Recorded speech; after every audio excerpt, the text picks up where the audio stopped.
Bhatti Pratapgarh. I have completed my graduation which was Bhatti Pratapgarh. तो अगर मैं आपको अपने बारे में कुछ और बताऊं तो एक यूनिवर्स में कितनी गैलेक्सीज है पता नहीं, एक गैलेक्सी में कितने स्टार्स हैं पता नहीं, उसी में से एक गैलेक्सी मिल्की वे के एक स्टार, सूर्य के 9 ग्रहों में से एक ग्रह पृथ्वी के 200 देशों में से एक देश की एक ट्रिलियन स्पीशीज होमो सेपियंस के 140 करोड़ में से एक मैं, मेरा नाम आसिफ विश्वकर्मा है। मैं वो हूँ जो मैं सोचता हूँ कि आप सोचते हैं कि मैं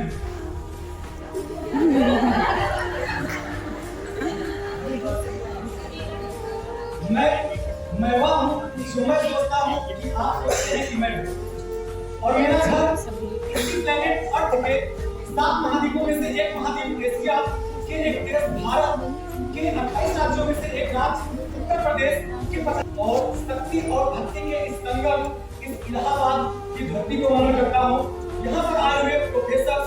और हमारे सीनियर्स उनकी सुंदर भावनाओं को नमन करता हूँ और नमन करते हुए नमन करता हूँ उस परमपिता परमेश्वर को जो मुझ में वक्ता बनकर बोल रहा है और आप सभी में श्रोता बनकर सुन रहा है और इस कार्यक्रम के कण-कण में विराजमान होकर इस कार्यक्रम की शोभा को बढ़ा रहा है।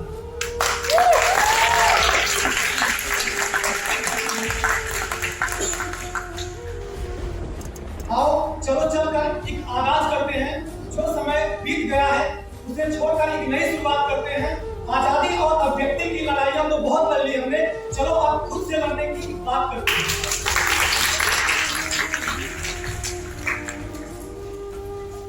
कहा जाता है ना कि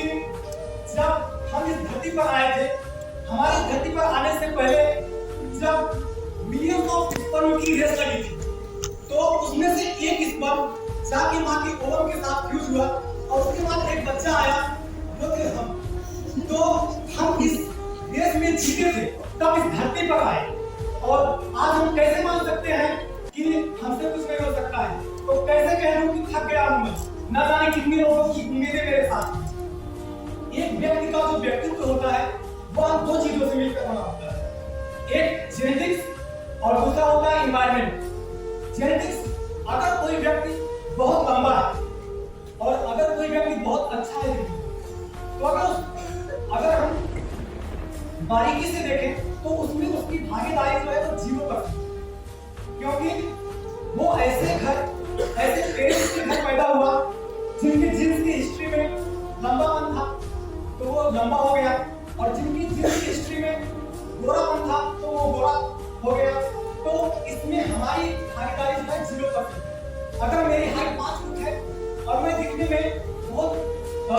अच्छा नहीं हूँ लेकिन मीडियम में हूँ तो हमारी भागीदारी इसमें 0%। और दूसरा होता है एनवायरनमेंट। एक व्यक्ति वह जीवन में कितना महान बनेगा ये डिपेंड करता है कि वह बच्चा जिस घर में पैदा हुआ, उनके माँ बाप की पढ़ाई लिखाई का स्तर क्या था, उनकी समझदारी का स्तर क्या था, उसको पास पड़ोस कैसा मिला, उसको परिवार कैसा मिला, स्कूल कैसे मिला और कॉलेज कैसा मिला, कॉलेज में दोस्त कैसे मिले, उसको टीचर्स कैसे मिले, ये सभी मिलकर एक व्यक्ति का व्यक्तित्व निर्धारित करते हैं कि एक व्यक्ति अपने जीवन में कितना बड़ा बने। और इसी चीज को एक कवि अरुण कमल एक कवि हुए जिन्होंने कितनी गहरी बात कही कि अपना क्या है इस जीवन में यारो, सब तो लिया उधार और सारा लोहा तुम लोगों का अपनी केवल तो केवल हम नहीं लोहा सारा समाज का।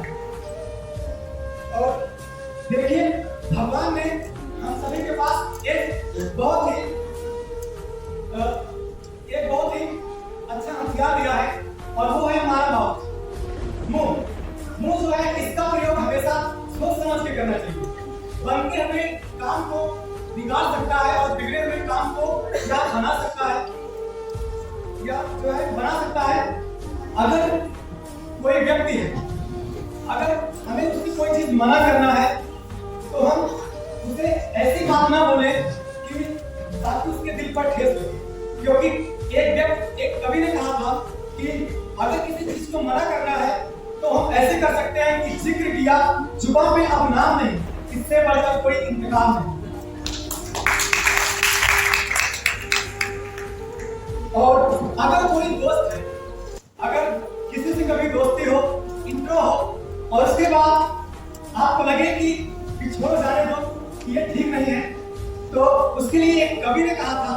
कि ताल्लुक लोग बन जाए तो उसे भूलना बेहतर, ताल्लुक बोझ बन जाए तो उसे तोड़ना अच्छा, वो अफसाना जिसे अंजाम तक लाना ना हो मुमकिन, उसे एक खूबसूरत मोड़ देकर छोड़ना अच्छा।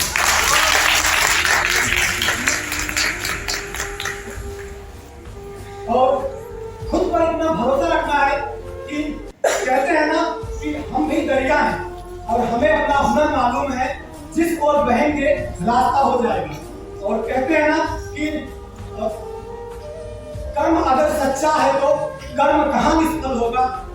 हर एक संकट का हल होगा, बस वो आज नहीं तो कल होगा। लोहा जितना तपता है उतनी ही ताकत भरता है, सोने को जितनी आग लगे वो उतना प्रखर निखरता है, हीरे पर जितनी धार लगे वो उतना खूब चमकता है,